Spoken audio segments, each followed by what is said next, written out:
The day I moved into that old house on Elm Street, a weird feeling settled over me, like a cold, damp blanket. I brushed it off as just new house jitters. The place was a steal, after all. A bit run down, but it had character, with its creaky wooden floors and tall, shadowy windows. I was excited to make it my own. The first few days were normal. Unpacking boxes, painting walls, the usual stuff. But then the little things started.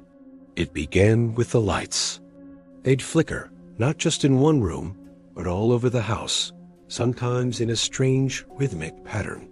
I called an electrician, a friendly old guy named Tom. He spent a whole afternoon checking every wire, every connection. He found nothing. Old wiring, I guess. He shrugged, but he didn't look convinced. Never seen it flicker in a pattern like that, though. Almost like it's trying to say something. I laughed it off, but his words stuck with me. Then came the cold. Not just a draft from a poorly sealed window, but pockets of intense, bone-chilling cold that would appear out of nowhere. I'd be walking down the hallway, warm and comfortable, and suddenly step into a patch of air so frigid it felt like walking into a freezer. I'd shiver, goosebumps prickling my skin, and a few steps later, it would be gone. I bought a dozen thermometers and placed them around the house. They always read a normal temperature, even in the exact spots where I felt the icy chill. It was like the cold was personal, meant only for me. The shadows were the next thing. I'd be sitting in the living room, reading a book, and I'd catch a movement out of the corner of my eye.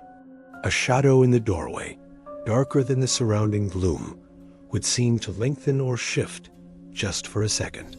When I'd look up, there was nothing there, just an empty doorway. I started leaving lights on in rooms I wasn't in, hoping to banish the creeping darkness, but it didn't help. The shadows just seemed to get deeper, more defined. It felt like I was being watched, constantly. One evening, I was cooking dinner.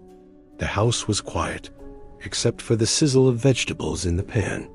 Then I heard it, a soft knock. Knock, knock, knock. It came from the wall behind the stove. I froze, my hand hovering over the pan. It couldn't be the neighbors. The kitchen wall was an interior one. The knocking came again, a little louder this time. Knock, knock, knock. It was slow, deliberate. My heart started pounding in my chest. Hello? I called out, my voice trembling. Silence. I waited, every nerve on edge. Nothing. I told myself it was the pipes, the house settling, anything but what I feared it was. The incidents grew more frequent, more bold. One night, I was woken up by a whisper. It was so faint I thought I'd imagined it.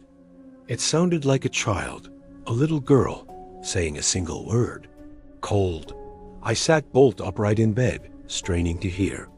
The room was silent, the air still and heavy. But the word echoed in my mind. Cold. Was she the source of the icy patches? Was she trying to tell me something? I started talking to her, or to whatever it was. I'd walk through the house and say, I know you're here. You don't have to be afraid. I'm not going to hurt you. It felt crazy, talking to empty rooms, but it also felt like the only thing I could do. In response, the activity changed. The knocking became a gentle tapping on my bedroom door at night. The flickering lights would dim softly when I entered a room, as if to acknowledge my presence. The shadows in the corners of my eyes seemed less menacing, more like a shy observer. I started to feel less scared and more sad. It felt like a lonely spirit, a child who was lost and just wanted someone to know she was there. I decided to do some research. A trip to the local library's archives revealed the house's history. Decades ago, a family lived there, the Millers. They had a young daughter named Lily. One harsh winter, Lily fell ill with a terrible fever. The records were sparse, but they indicated she passed away in the house. In her bedroom, my bedroom, My blood ran cold. The whisper, the cold spots, the childlike presence. It all clicked into place. It was Lily. I felt an overwhelming sense of pity for her, trapped in this house for so long, all alone. I bought a small, beautiful music box, the kind a little girl might love. I placed it on the knitstand in my bedroom. That night, I wound it up, and the sweet, tinkling melody filled the quiet room. "This is for you, Lily," I whispered into the darkness. "I hope you like it." As the music played, the air in the room grew colder than ever before. The lights flickered wildly, erratically. The shadow in the corner of the room detached itself from the wall. It wasn't just a trick of the light anymore. It was a shape, a small, dark figure, slowly solidifying. I was terrified, but I didn't scream. I just watched, frozen in place. The figure of a little girl, made of pure shadow, stood by my bed. I could feel an immense sadness coming from her. Then she spoke. Her voice was not a whisper this time, but a clear, childlike sound that echoed in the room. Yet it felt like it was only inside my head. "Thank you," she said. The shadowy form began to fade, and a sense of peace washed over the room.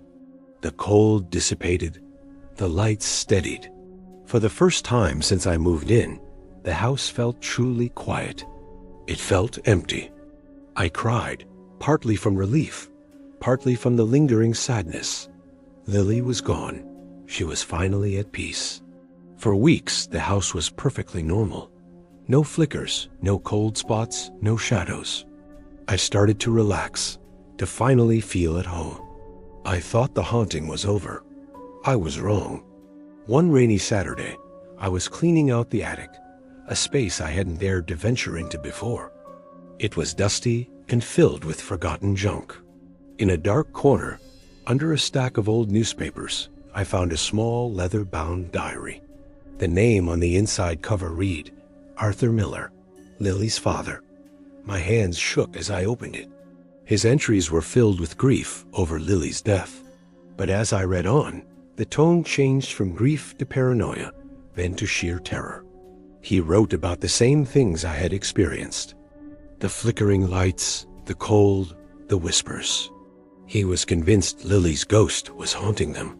But his final entries were the most disturbing. He wrote about another presence. Something else in the house. Something old and malevolent that was pretending to be his daughter. It had used their grief, their love for Lily, to trick them, to feed on their sorrow. It had mimicked her, played the part of a lost child to gain their trust. The father wrote about how it had grown stronger, more demanding. The last entry was a single frantic, barely legible sentence. "It's not Lily. It's making me do this. It wants to be alone." My blood turned to ice. I dropped the diary. And then I heard it. From the bedroom directly below the attic. The faint, sweet, tinkling melody of the music box, which I hadn't touched in weeks, began to play. Slowly, deliberately, on its own. A deep, guttural laugh echoed up from the floorboards, a sound so full of ancient malice it made my soul ache. And a voice, no longer a child's, but a low, raspy whisper, slithered into my mind. Finally, it said, "We're all alone." I realized I hadn't set Lily free. I had just gotten rid of the only thing that was standing in its way. I had gotten rid of the house's only other protector. And now, it was just the two of us,